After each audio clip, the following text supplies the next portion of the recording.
Hello friends, good morning. Welcome back to my channel Shrima ওয়ার্স ব্লগসে নিয়ে চলে এলাম নিউ ভিডিও। আশা করি তোমরা সবাই ভালো আছো, আমরাও ভালো আছি। তা সকাল সকাল চলে এলাম আমার সব থেকে প্রিয় জায়গায়। তো এসে কি করব, রাত্রে তো কাঁচকলা দিয়ে মাছের ঝোল করেছিলাম, ভাতও আছে। এখন দাদার ডিউটি যাবে দেরিতে, 12টার সময় একটু বাজারে পাঠালাম মাছ সবজি টবজি আনার জন্য। তো আমি চলে এসেছি রান্নাঘরে। তো রান্নাঘরে কি করব রাত্রে না ছোলা আর বুট ভিজিয়ে রেখেছিলাম ঘুগনি করব বলে। তো এখন সেইটা প্রিপারেশন করে নিয়েছি। দেখো সব কিছু কেটে নিয়েছি আর কড়াইও বসিয়ে দিয়েছি। তা আমি ঘুগনিটা সিম্পল করে আদা পেঁয়াজ রসুন টমেটো দিয়ে একটু হালকা করে মশলা দিয়ে এটা করে নেবো। এবার কে খাবে জানি না, মাছের ঝোল ভাত আছে এবং এটাও আছে। তো আমি তো দুপুরে এইটা দিয়ে মুড়ি দিয়ে বা ধোসা ছিল বোন পাঠিয়েছিল, সেটা দিয়েও খেয়ে নিতে পারি। আর ছেলেও যা খাবে করে তো রাখি, এখন আর মাছ ভাত করবো না, কারণ হচ্ছে আছে। আর যা করব রাত্রে করব। তো চলো দেখতে থাকুন। আমি কেটে নিয়েছি এই যে একটা আলু চোখো চোখো করে কেটে নিয়েছি, এই যে ছোলা বুট।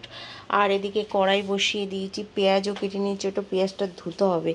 তো কড়াইতে এবার তেল দিয়ে আমি ঘুগনিটা বানিয়ে নিই, ঠিক আছে। দেখো আমার ঘুগনিটা অলমোস্ট কমপ্লিট হয়ে গেছে। বাবা ঝোল ঝোল করেছিলাম, দেখো ড্রাই ড্রাই হয়ে গেছে। তো ঠিক আছে, দাদা আবার ঝোল পছন্দ করে না, একটু দিয়েওছি, খেয়েছে। আচ্ছা, তো এদিকে দাদাকে সে বাজার করতে দিয়েছিলাম। দেখো দাদা আমাকে মাছ এনে দিয়েছে। এটা হচ্ছে মাছের তেল। তো আমি ভাগ করে রেখেছি, সব ফ্রিজে ঢোকাবো। এখন তো রান্না করব না, তো তার জন্য সব আলাদা আলাদা। এটা হচ্ছে তেল, আর এটা ভাগ করে রেখেছি। এটাও কোন রাত্রে ভাজবো, ভেজে রান্না করব। আর সবজির মধ্যে দেখো আলু নিয়ে এসছে, এইটা বলে 100 টাকার আলু। আর এই যে কাঁচা লঙ্কা, এটা বলে 30 টাকার কাঁচা লঙ্কা। এই যে 30 টাকার কাঁচা লঙ্কা। এই যে কচুরমুখী আছে, আবার কচুরমুখী নিয়ে এসছে। তো ঠিক আছে, এগুলো সব ফ্রিজে ঢুকিয়ে দিই। আর এখন আমি ঘুগনি দিয়ে কি দিয়ে খাবো জানি না, তো একটু টিফিন করে লাঞ্চ টিফিন সব একসঙ্গেই করে নিই। তো ঠিক আছে। তা বন্ধুরা, আমি তো ঘুমাচ্ছিলাম, দাদা হঠাৎ ডিউটি থেকে বাড়ি এসে এখন প্রায় 3:30 বাজে। তো আমি বললাম তুমি কি ভাত খাবে, বললো হ্যাঁ ভাত খাবে। ঝটপট করে এই ভাত বসিয়ে দিলাম। এটা হচ্ছে বাঁশকাঠি চাল, এক্ষুনি হয়ে যাবে। তো এই যে ভাতটা প্রায় হয়ে গেছে, ছেলে খেয়ে নিয়েছে, ফ্রিজে যে ভাতটা ছিল। এখন এই দাদা খাবে বলে ভাত বসালাম। আর এদিকে দেখো সেই ডাঁটার তরকারি, এটাও গরম করে দিয়েছি, আর মাছের ঝোল ওটাও গরম করব। ঠিক আছে।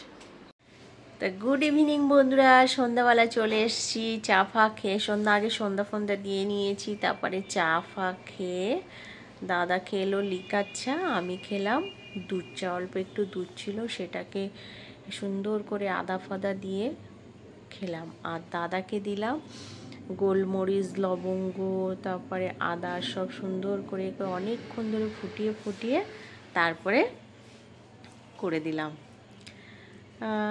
এবার সেই সকালে মাছটা তো তোমাদের সঙ্গে শেয়ার করলাম, মাছটাকে কালিয়া করব। আর মাছের তেলটাকে পেঁয়াজ আলু কাঁচা লঙ্কা এসব দিয়ে ভাজবো, ওইটা দিয়ে গরম ভাত দিয়েই খাওয়া হয়ে যাবে। ভাত তো দুপুরবেলা করে ফেলেছিলাম, দাদা ডিউটি থেকে বাড়ি এসেছিলো প্রায় 3:30 নাগাদ। তখন কি খাবে, তার জন্য তাড়াহুড়ো করে একেবারেই ভাত বুক করে নিয়েছিলাম।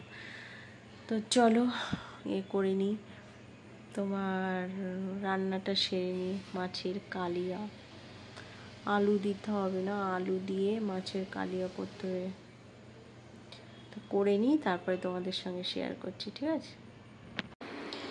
তা বন্ধুরা দেখো, আমি তো চা ফা খেয়ে সোজা রান্নাঘরে চলে আসলাম। এসে মাছ ভাজা শুরু করে দিয়েছিলাম। তো গান চালিয়ে দিয়ে তারপরে মাছ ভাজছিলাম। তো তোমাদের সঙ্গে ওই জন্য আমি কথা বলতে পারছিলাম না, ভয়েস ওভার দিয়ে তারপরে এটা দেখাচ্ছি। তো মোটামুটি সব গুছিয়ে নিয়ে তারপরে আমি মাছটা ভাজা শুরু করেছিলাম। তো দেখো বন্ধুরা, আজকে দাদা অনেক দিন পরে জিন্স প্যান্ট পরছে।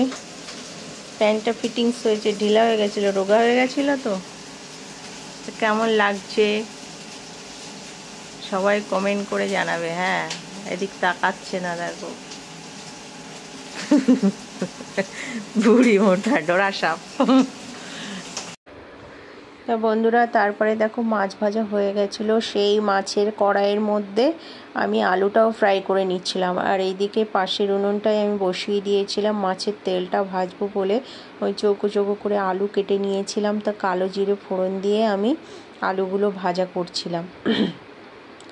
আর এই যে মাছের তেলটা এদিকে ধুয়ে পরিষ্কার করে রেখেছিলাম, পেঁয়াজ কেটেও রেখে। তো আমার তো আলুটা ভেজে তুলে রেখেছি থালার মধ্যে। তারপরে ওই তেলের মধ্যে আবার দিয়ে দিলাম তোমার পেঁয়াজ। আগে ফোড়ন দিয়ে দিয়েছি শুকনো জিরে তেজপাতা, আর তার মধ্যে দিয়ে দিয়েছিলাম পেঁয়াজ। আর এদিকে দেখো তেলটাও দিয়ে দিয়েছিলাম। এতে যা তেল বেরোচ্ছিল সেই তেল আবার ওই কড়াইতে আমি ঢেলে ঢেলে দিচ্ছিলাম, এত তেল বেরোচ্ছিল বন্ধুরা। তা মশলাটা তো আমি সুন্দর করে বানিয়ে নিয়েছিলাম, আর এদিকে মাছ তো ভাজাই হয়ে গেছিলো দেখছিলে। তো মানে সুন্দর করে আগে মশলাটা করে নিই, তারপরে আমি ওই যে আলুটা ভেজে রেখেছিলাম সেই আলু আবার এদিকে দেখো বাটিতে মশলা আমি ভিজিয়ে রাখছি, তারপরে ওর মধ্যে দিয়ে দেবো কড়াইয়ের মধ্যে। তো আমার এদিকেও ভাজা হয়ে গেছে, এদিকে দেখো কত তেল বেরোচ্ছে। সেই তেল কিন্তু আমি তুলে তুলে আবার ওই কড়াইয়ের মধ্যে দিচ্ছিলাম। আর হচ্ছে আজকে তরকারিটা কিন্তু ভীষণ সুন্দর হয়েছিল, এত তেল বেরিয়েছিল। এই দেখো আমি তেলগুলো তুলে তুলে ওই কড়াইয়ের মধ্যে দিচ্ছি। প্রচুর তেল বেরিয়েছে মাছের, প্রচুর তেল বেরিয়েছিল। সেই তেল আবার মাছের তরকারির মধ্যে কিন্তু আমি দিয়ে দিয়েছি। ওতে এক্সট্রা যে কোনো নতুন তেল দেয়নি, ভাজা তেল ছিল সেই ভাজা তেল, আর এই মাছের যে তেলটা বেরিয়েছে সেই তেল। দেখছো কত তেল। আজকে আমি এত তেল দিয়ে কোনোদিনও রান্না করি না। তা দেখো অলমোস্ট আমার এবার মশলা সব কড়াইয়ের মধ্যে দিয়ে দিয়েছি, কষানো হচ্ছে। তো দেখে কেমন লাগছে বন্ধুরা আমাকে প্লিজ কমেন্ট করে জানাবে। অ্যাকচুয়ালি তেল দিলে না তেলেই সব কিছু মজে যায়, তাই না? তাই বলে আমার মনে হয় সবাই দেখবে, আমি অনেক সময় আমার মানে রান্না কেমন একটা দেখতে লাগে, দাদা বলে ভালো হয়নি, এ হয়নি, ও হয়নি। সত্যি আমি অনেক কমে তেলে রান্না করি। ভাবতে পারছি এই কড়াইতে যা মাছ ভেজেছিলাম, সেই মাছ ভাজাতে আলু ভেজেছি, ওই এখান থেকেই কিন্তু তুলে ওই মানে ওই আলুটা ভাজলাম, ভেজে কিন্তু ওখান থেকে আবার যে তেল বেরাচ্ছে সেই তেল কিন্তু এর মধ্যে ঢেলেছি। তো ভাবতে পারছো কেন ভালো হবে না দাদার তরকারি আর আমার খারাপ হবে। তো দেখো বন্ধুরা, আমি রান্নাটা কষিয়ে জল ঢেলে আবার সোজা চলে এলাম দাদার আলমারি গোছাতে। কেন, দাদার একটা পাঞ্জাবের প্যান্ট খুঁজে পাচ্ছি না, সকাল থেকে বলছে, তাই আবার সব খুঁজে খুঁজে বার করবো। তাই ভাবলাম একবার সব গুছিয়ে নিই, অনেক দিন গোছানো হয়নি, তো আলমারির ভিতরটা গোছানো হয়নি। তাই বলে আবার সব ঢেলে ঢুলে ফেললাম, ফেলে তোমাদের পরে দেখাচ্ছি কেমন গুছিয়েছি। তো দেখো পরে সুন্দর করে এরম করে গুছিয়ে দিয়েছি, আর আমি প্যান্টটাও পেয়ে গেছি। তো আমার গোছানোটা সার্থ হয়েছে। এদিকে কিন্তু আমার তরকারি হচ্ছিল, আর এদিকে আমি সব তো আলিগুলো এক জায়গায় রেখেছি। এর মধ্যে লালটা প্যাকেটের মধ্যে সব সাদা বিছানা চাদর, এগুলো সব পার্লারের জিনিস আমার। আর দাদার এই যে প্যান্ট গেঞ্জি সব আলাদা করে করে রেখেছি। তা বন্ধুরা দেখো দাদার আলমারি গোছানো কমপ্লিট, আর এদিকে আমার তরকারিও কমপ্লিট। তো তরকারিটা আজকে দেখে কেমন লাগছে বুঝতেই পারছো, অনেক তেল হয়ে গেছে। আমি এরকম তেল দিয়ে কখনো রান্না করি না, কিন্তু এইটা আবার দাদা খুব পছন্দ করবে, জানো তো। দাদা একটু এরকম তরকারি খুব পছন্দ করে, তেল তেল হবে। আর তারপরে আমি গরম মশলা দিয়ে নামিয়ে নিয়েছিলাম।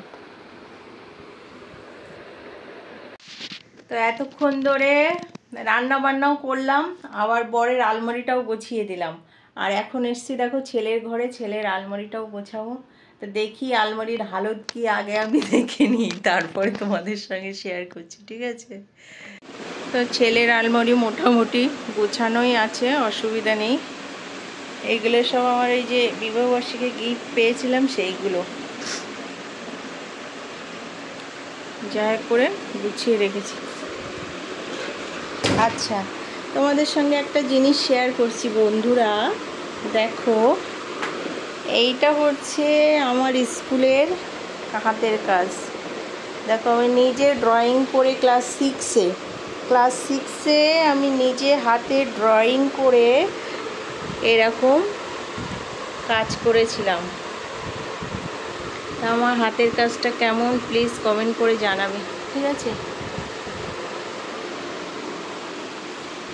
বন্ধুরা? দেখো ছেলে এই জামাটা হোলি খেলেছিল এই বছরে, খেলে আবার ছিঁড়েও ফেলেছে। কি করে ছিঁড়েছে জানি না, পচে গেছে নাকি। তো আমি কি করছি, এই বোতামগুলো না সব খুলে রাখছি। এই বোতাম, অনেকগুলো বোতাম, খুব সুন্দর সুন্দর বোতাম।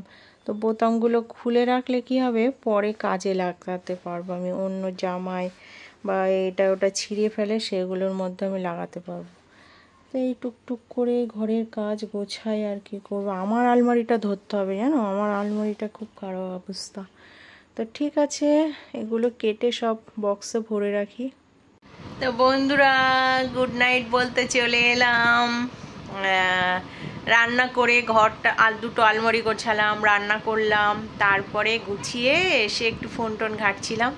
তারপরে ছেলে বাড়ি এলো, বললো মা খেতে দাও। তো স্নান করতে করতে আমি ভাত টাত বাড়লাম, বেড়ে তারপরে ও আর আমি খেয়ে নিলাম। আজকে আর খাইয়ে দিইনি, আমি বললাম তুমি নিজে নিজে খাও, আমিও খাবো তুমিও খাবে। তা ও খেয়ে নিল, আমিও খেয়ে নিলাম। সব বাসন গোসন মেজে গুছিয়ে চলে এসেছি। তো কালকে সল্টলেক যাওয়ার ব্যাপার আছে, আইডিয়ালে পাশে একটা যাওয়ার ব্যাপার আছে। তো আমার ভিডিওটা এইটুকুই ছিল। তো আমার ভিডিওটা ভালো লাগলে কি করবে, প্লিজ লাইক কমেন্ট শেয়ার করবে। টাটা, দেখা হচ্ছে একটি নিউ ভিডিওর সঙ্গে। Love you all. সবাই ভালো থাকবে, সুস্থ থাকবে, পজিটিভ থাকবে। আর কি দিলের তোমার বিচার কি হবে না বন্ধুরা? কেন এত দেরি হচ্ছে, কেন খুঁজে পাচ্ছে না, কি কারণে বুঝতেই পারছি না। এ কি অবস্থা? তো সবাই আমরা প্রে করতে থাকবো, নিশ্চয়ই হবে, তাই কি না বলো? তো টাটা, দেখা হচ্ছে নিউ একটি ভিডিওর সঙ্গে। Love you all. সবাই ভালো থাকবে, সুস্থ থাকবে, পজিটিভ থাকবে।